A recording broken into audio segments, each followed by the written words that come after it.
обърнат към мене, защото искам да ви кажа нещо много важно. Обърнете се ме благодаря. Сега, скъпи деца, днес вие успешно се разделяте с най-прекрасния период от вашия живот.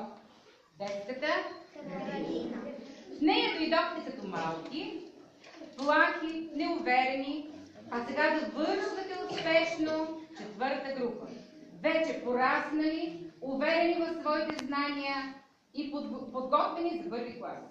Пожелавам ви много здраве, мъдрост, успехи в живота и науката. Прегръщам ви и много ви целувам.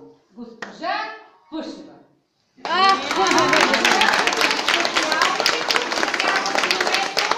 Пожелавам ви успешен старт в живота и аз, след като я наследих, съм длъжна да предам нейните думи. Сега можете да се обърнете и пожелавам успешно и приятно тържество.